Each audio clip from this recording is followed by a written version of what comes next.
오늘 우리 성령님께 초점을 맞추시고 성령께 간구함으로 하늘의 신령한 지혜가 오늘 말씀을 읽는 중에 우리에게 나타나게 되기를, 성령이 우리를 사로잡으시기를 간구하면서 말씀을 읽겠습니다. 아버지 하나님, 오늘 우리에게 주신 이 말씀이 생명의 말씀으로 우리에게 와서 주님의 큰 뜻을 우리에게 전해주실 것을 믿습니다.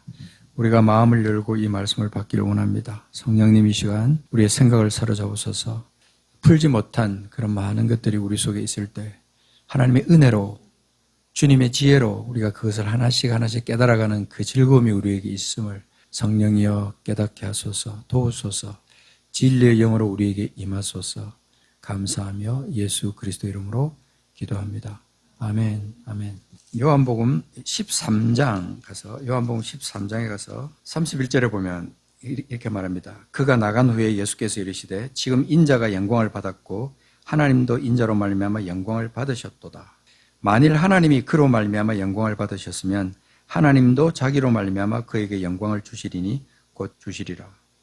이 말씀을 우리가 잠깐 한번 보면요, 하나님이 홀로 영광을 받으시던 그 기간, 우리가 하나님을 생각할 때 예수님을 생각하지 못하고 성령님을 생각하지 못하고 지나칠 때가 많거든요.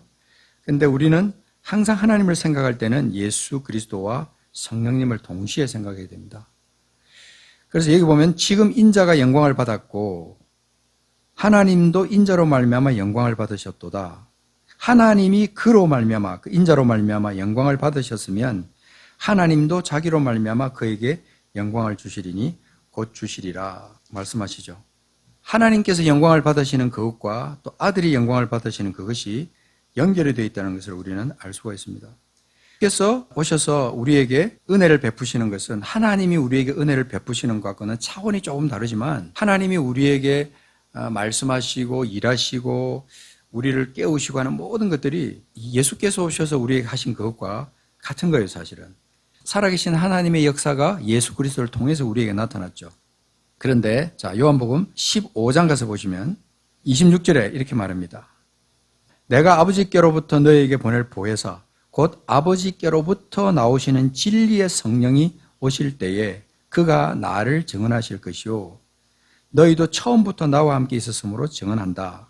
그렇게 말합니다. 진리의 성령이 오실 때에 그 성령께서 나를 증언하신다. 내가 누구예요? 예수님이잖아요. 그 예수님을 증언한다는 거예요. 아버지께로부터 너희에게 보낼 보혜사, 아버지께로부터 와서 from Father, 아버지께로부터 우리에게 보내어질 그 보혜사, 그분 그 진리의 성령, 그분이 오시면 예수 그리스도를 증언한다. 그렇게 말하잖아요.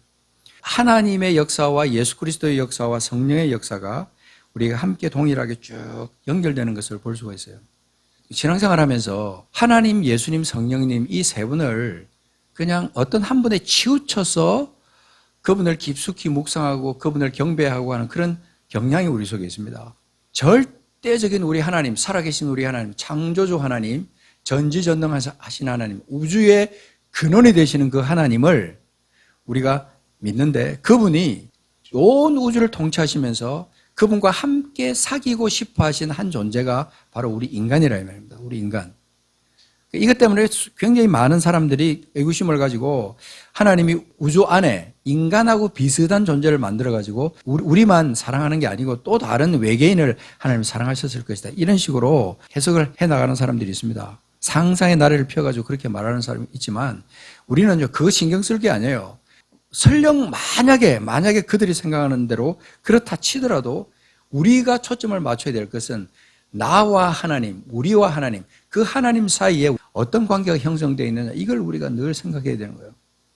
창조주 하나님, 전지전능하신 하나님, 무소부지하신 그 하나님만 생각하면 우리는 가슴이 막 뛰는 거예요. 벅찬 거잖아요. 그죠? 근데 그 하나님이 영원히 죽을 수밖에 없는 나를 위해서 예수 그리스도를 이 땅에 보내셨다는 그 사실이 더욱더 놀라운 거예요.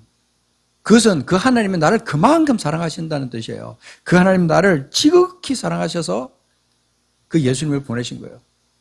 그래서 요한복음 3장 16절 그 말씀은 하나님이 세상을 이처럼 사랑하사 독생자를 주셨으니 그 사랑이 우리에게 나타난 거예요. 그 독생자, 그 아들을 우리에게 주셨으니 이는 저를 믿는 자마다 멸망치 않고 영생을 얻게 하는 그 축복을 우리에게 허락하셨다는 거예요.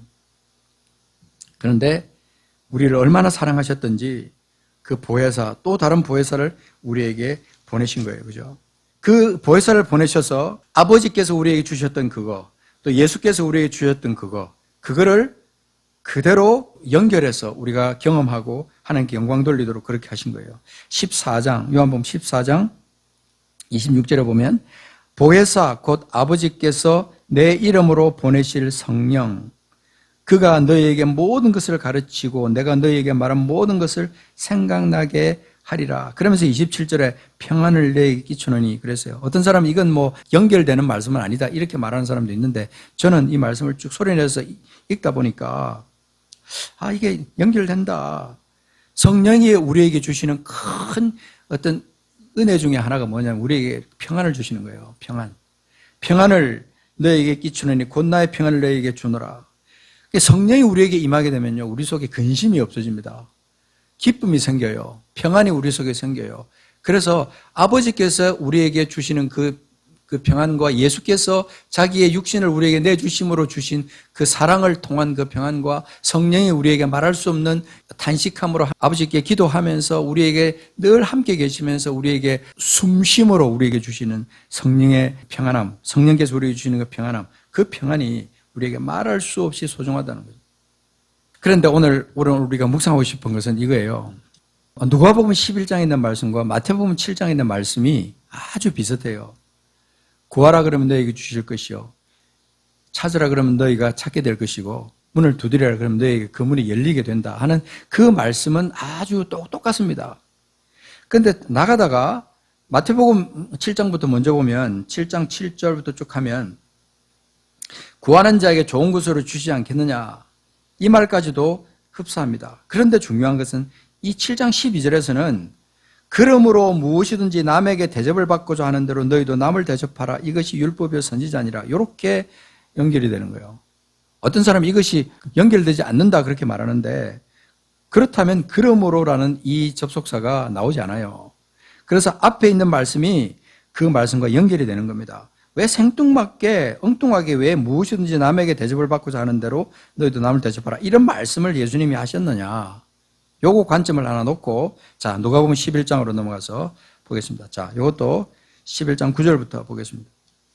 이미 우린 다 해답을 알고 있을 수도 있는데요. 자, 좀 간절하게 포인트를 우리가 주어서 오늘 말씀을 묵상해 보겠습니다. 자, 9절부터 13절 다시 읽어보도록 합니다. 이 말씀의 의미가 굉장히 소중하게 우리에게 다가옵니다. 자, 그 앞에 8절 보면은 비록 벗됨으로 인하여서는 일어나서 주지 아니할지라도 그 간청함을 일어나 그 요구들이 주리라. 간청함이 포인트가 되면서 9절에 내가 또 너희에게 이르노니, 그러면서 주님이 말씀하시는 거예요. 구하라 그러면 너희에게 주실 것이요, 쭉 그렇게 말씀합니다. 찾으라 그러면 찾아낼 것이요, 쭉 하다가 13절 가면 너희가 악할지라도 좋은 것을 자식에게 줄 줄 알거든 하물며 너희 하늘 아버지께서 구하는 자에게 뭐를 주신다고요? 성령을 주시지 않겠나. 이 포인트예요. 굉장히 중요한 말씀이기 때문에 이 말씀을 우리는 기억하면서 나중에 누가 우리에게 이 말을 묻거든 찾아서 보여줄 수 있도록 우리가 좀 이 장제를 좀 생각하면 좋겠어요. 자, 이게 보면은 너희 하늘 아버지께서 구하는 자에게 성령을 주시지 않겠느냐. 마태복음에서는 나오지 않는 이 내용입니다. 이거죠. 구하는 자에게 성령을 주시지 않겠느냐. 이것도 어떻게 보면 생뚱맞게 나오는 거예요. 왜 이게 성령을 주시지 않겠느냐는 말씀이 나오느냐. 제가 처음 예수를 믿을 때는 이 말씀을 읽다가 이 두 말씀이 분명히 연결이 되는데 똑같은 말씀인데 왜 이렇게 다를까 이런 생각을 했는데, 이 레마가 우리 주님께서 그때 당시에 제자들에게 여기 가서 말씀하시고 저기 가서 말씀하시고 굉장히 여러 곳에서 말씀하실 때 이 말씀을 굉장히 여러 번 하셨을 거라는 생각을 하는 거예요. 구하라 그러면 너에게 주실 것이요. 이 말씀들 여기 가서도 하시고 저기 가서도 하시고 하시는데 그 상황에 맞게 듣는 청중들 앞에서 우리 주님은 성령의 감동하심을 입어서 이 말씀을 하시는 중에 이 마태복음 7장에서는 구하는 자에게 좋은 것을 주지 않겠느냐 말씀하시면서 그러므로 무엇이든지 남에게 대접을 받고자 하는 자로 너희도 남을 대접하라. 너희가 받기만을 원하느냐? 너희 마음속에는 늘 받는 데만 그렇게 초점을 맞추고 있지만 이제는 너희들이 받는 것으로 그치는 게 아니고 이제는 너희들이 대접하는 자가 되기를 원한다. 이것이 율법이요 선지자다. 그러면서 율법과 선지자의 강령 가운데서 사랑의 법칙과 섬김에 관한 법칙을 주님께서 떠올리면서 율법과 선지자의 강령이라고 주님께서 그렇게 말씀하신 거죠. 그런데 누가복음 11장에서는 주님께서 이렇게 말하는 거예요. 악한 자라도 자식에게 줄 아는데 너희 하늘 아버지께서 너희에게 주기를 원하는 게 뭔 줄 아느냐? 바로 성령이다. 바로 성령이다. 주님은 이렇게 말씀하시면서 구하는 자가 무엇을 구해야 되느냐? 여기다 초점을 맞출 때 너희들이 먹을 것을 구하는 것도 아니고 입을 것을 구하는 것도 아니고 너희들이 구할 것은 바로 성령이라고 말씀하시는 거예요. 그 구하는 자에게 주시는 아버지께서 너희가 성령을 사모하고 구하면 반드시 성령을 주신다는 거예요. 그러니까 우리는 늘 생각할 때 그렇게 말하는 거예요. 그렇게 생각할 수 있어요. 성령은 언제 왔느냐? 성령은 오순절날 제자들이 모인 자리에서 임하실 그때 성령이 오셨다라고 생각할 수 있거든요. 근데 그게 아니고 예수님께서 공생애를 하실 때도 성령은 함께 계셨고 성도들이 기도만 했으면 만약에 성령을 내게 주십시오. 성령을 내게 보내주십시오. 그렇게 간청을 했다면 하나님께서 그들에게 성령을 보내주셨다고 하는 사실을 우리는 이 말씀을 통해서도 알 수 있는 거예요. 그러니까 우리가 사도행전에서 나타나는 오순절날 임했던 그 성령의 역사는 충만하게 임해서 그들에게 뭘 주기 위해서? 사명을 주기 위해서 그들을 명령하셔서 땅끝까지 나가서 복음을 전하는 증인이 되게 하기 위해서 주님은 성령을 주시는 거예요. 그래서 그때부터 하나님의 말씀의 그 복음의 증거 역사들이 그때부터 예루살렘으로부터 시작해서 유대와 사마리아와 땅끝까지 나가는 역사가 나타났다 하는 것입니다. 중요한 것은 우리의 마음 자세죠. 우리가 무엇을 하나님 앞에 구하느냐, 이건 너무나 중요합니다. 우리가 무엇을 구하느냐, 먹을 것을 구하느냐, 입을 것을 구하느냐, 내 필요를 구하느냐, 무엇을 구하느냐. 고린도전서 14장에 있는 말씀, 우리 두 구절만 찾아보고 말씀을 제가 정리를 할게요. 고린도전서 14장 1절 보십시오. 고린도전서 14장 1절에 보면 이렇게 말합니다. 사랑을 추구하라. 사랑을 추구하라. 그리고 신령한 것들을 사모하되 특별히 예언을 하려고 하라. 이렇게 말합니다. 자, 여기서 신령한 것들을 사모하라고 말하는데 이게 다 모든 게 이게 뭐냐면 성령과 연관된 역사들을 사모하라는 거예요.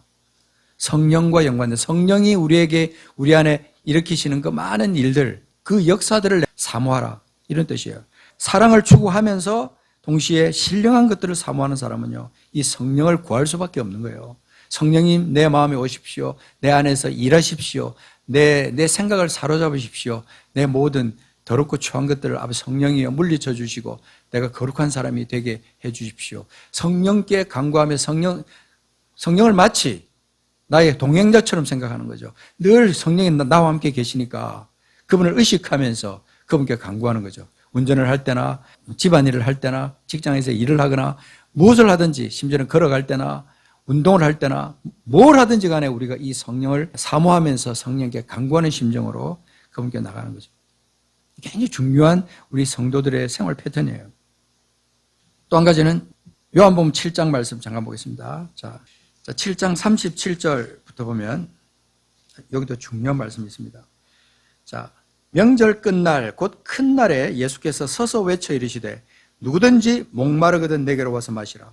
38절 나를 믿는 자는 성경에 이런 것 같이 그 배에서 생수의 강이 흘러나리라 하시니라. 근데 자 39절 이는 그를 믿는 자들이 받을 뭐를? 성령을 가리켜 말씀하신 것이라. 그래 믿는 자들이 간구함으로 받을, 그들이 간청함으로 받을 그 성령을 가리켜 말씀하시는 거예요. 그때 그 배에서 생수의 강이 흘러나오는 같은 그런 기쁨이 우리 속에 솟아나온다는 거예요. 우리가 성경에 이런 것 같이 그 배에서 생수의 강이 흘러나는 그 경험을 우리가 해야 되는 겁니다. 2026년도에는 그런 경험을 우리가 하기를 원합니다. 우리 새해에 정말 그런 간절한 마음으로 하나님 내가 이런 그 생수의 강을 내가 경험하기를 원합니다. 이 성령을 내가 경험하기를 원합니다. 내 안에서 흘러넘치는 콸콸콸 흘러넘치는 나를 갖다 정결하게 만들고 나를 충만하게 만드는 그 생수의 강물 그것을 내가 경험하기를 원합니다. 내 배에서 생수의 강이 흘러납니다. 주님 그래서 내가 기쁨이 넘칩니다. 충만함으로 은혜가 충만함으로 사랑이 충만함으로 이 세상 가운데 그 모든 것을 성령의 충만함을 내가 행동으로 삶에서 나타나게 될 줄 믿습니다. 그래야 성령의 열매가 내 삶에서 나타나게 하옵소서. 이렇게 간구하면서 한 해를 사는 거죠. 벌써 3일이 지나갔어요. 2026년 그죠? 새해가 들었는데 벌써 3일이 지나가 버렸어요. 얼마나 시간이 빨리 지나가는지 모릅니다. 오늘 신년 예배를 우리가 드리지만 오늘 다시 한번 각오를 하는 겁니다. 작심삼일, 항상 우리는 작심삼일을 늘 생각하면서 그 함정에 빠지고 뭐 인간이니까 어쩔 수 없죠. 이렇게 말하는데요. 여러분 그 작심삼일은 하나님의 뜻이 아니에요. 이제 3일이 지나갔잖아요. 그러면 이제 4일째에 오늘부터 다시 우리는 마음을 다잡는 겁니다. 제가 지금 말씀을 계속 첫날부터 1년 1독 하면서 창세기부터 쭉 읽으면서 원포인트 말씀을 갖다가 지금 나누고 있는데요. 저는 이 말씀을 읽고 묵상하면서 원포인트를 또 다시 떠올리면서 묵상하면서 큰 은혜를 받고 있어요. 제가 그 말씀을 보낼 때 내일 졸이며 읽을 말씀 본문을 거기다 아예 딱 넣어놓습니다. 그래서 여러분들이 아침에 일어났을 때 교회 나오지 못하더라도 아침에 내일 아침에 읽을 성경 본문을 펼쳐놓고 주무세요. 아예 펼쳐놓고 주무시면요 그 말씀이 바로 앉자마자 바로 그 말씀을 기도하고 바로 성령께 기도하고 바로 그 말씀을 읊조릴 수 있는데 준비가 안 되면 이 말씀을 읽을 수가 없어요. 사모해야 돼. 사모하는 자들이 그죠? 그를 믿는 자들이 간절히 사모하면서 그 말씀을 받을 때 그 말씀이 내 속에서 생수의 강으로 흘러나올 수 있는 성령의 감동하심과 함께 그래서 우리가 진리를 자유케 하는 그 역사를 경험할 수 있다. 진리가 나를 자유케 하는 그 역사 그것을 내가 경험하는 거죠. 저는 그렇게 생각합니다. 365일이 짧다면 짧고 길다면 깁니다. 근데 정신없이 살다 보면 그 세월이 굉장히 짧게 느껴지고 의미 없이 지나갈 수 있는데 하루하루를 정말 알차게 이 말씀을 생각하면서 묵상하면서 암송하면서 하루하루를 그렇게 살아보십시오. 365일이 얼마나 소중하고 값지게 하루하루가 지나가게 되는지. 그래서 원포인트 말씀은요 저만 묵상하는 게 아니고 우리 성도들이 다 이 원포인트 말씀을 사실 찾아내는 거예요. 그래서 이 원포인트 말씀을 제가 전해드릴 때는 이 말씀 받고 은혜 받아라 그런 뜻으로 보내는 게 아니고 여러분도 이렇게 원포인트 말씀을 여러분 나름대로 찾아내십시오. 그래서 노트에다 기록하시고 하나님 앞에 감사하고 어떤 때는 짧게 뭐 그냥 한두 문장으로 끝날 수도 있어요. 하나님 오늘 이 본문 몇 장 몇 절을 내게 주심을 감사합니다. 그러면서 그 본문을 다시 한번 이렇게 적어보고 그러는 시간들이 우리에게 너무나 소중한 시간이 되는 거죠. 그러면서 하루에 우리가 읽어야 될 몇 장, 3장, 때로는 4장, 어떤 때는 5장 이렇게 읽는 그 본문 말씀들을 계속 읊조리면서 읽으면서 하루를 시작하고 또 중간에 또 필요하면 다시 또 찾아보고 연관된 말씀을 또 찾아보고 그렇게 말씀을 계속 묵상하다 보면 1년이 얼마나 꿀같이 단, 꿀보다 어쩌면 더 단 그런 말씀을 내가 경험하면서 즐기면서 그렇게 한 해를 살 수 있다는 겁니다. 우리 한번 그렇게 살아보자고요. 한 해를. 그런 마음으로 살아보자고요. 그러면 성공적인 한 해가 될 거예요. 2026년. 저도 각오하면서 다시 새해를 갖다 맞았습니다. 말씀을 절대로 놓치면 안 됩니다. 말씀의 긴장을 놓치면은 우리는 망합니다. 실패합니다. 그저 성령이 이끄시는 데가 아니고 내 육신이 이끄는 대로 어떤 때는 좀 더 깊이 들어가면 사탄이 이끄는 대로 그냥 그렇게 내 몸을 맡겨버릴 수 있어요. 내 시간을 그냥 그렇게 낭비할 수 있고 내가 내게 주신 그 모든 힘을 그냥 아깝게 낭비할 수가 있다 이 말입니다. 그렇게 살아서는 안 되지 않습니까? 우리는 한 해 그렇게 하나님께 각오하면서 간구하면서 성령과 동행하면서 그렇게 살게 되기를 간구합니다. 같이 기도하겠습니다. 하나님 아버지 진리의 성령이 오셔서 우리에게 하실 그 일을 우리가 기대합니다. 우리를 고아와 같이 버려두지 않겠다고 약속하신 거 우리가 믿습니다. 그렇습니다. 성령이 내게 오셨다고 말씀은 내가 알고 있는데 내 삶 가운데 성령이 나와 함께 동행하는 것은 영어로 깨닫지도 못하고 경험도 하지 못하는 우리의 삶을 주님 불쌍해 보시고 아버지 우리가 한 해 동안 하루하루 지나치는 날수마다 성령과 동행하며 성령이 너에게 깨닫게 하시는 그 진리의 그 말씀, 오묘한 그 말씀 정말 우리가 한 포인트씩 찾아내면서 그것에 감격하면서 아버지 또 다른 지체들과 나누면서 승리를 공유하는 우리 한 해가 되게 하옵소서. 우리가 모일 때 우리가 간증들이 쏟아지기를 원합니다. 아버지 주님 앞에 감사의 제사로 그것이 하나님 앞에 충만하게 드려지기를 원합니다. 성령이 우리에게 말씀하십시오. 우리 안에서 역사하십시오. 그래서 생수의 강이 흘러나는 것처럼 우리 안에 아버지 하나님이여 그 성령과 함께 동행하며 아버지 우리가 마음껏 자유를 누리며 그렇게 살아가는 우리들 되게 하여 주시옵소서. 율법주의가 아니고 정말 은혜주의로 생명주의로 우리가 한 해 동안 살아서 하나님께 영광 돌리는 우리 삶 살게 도와주옵소서. 성령이여 우리 안에서 역사하소서. 감사합니다. 존귀하신 우리 구주 예수 그리스도의 이름으로 기도합니다. 아멘, 아멘.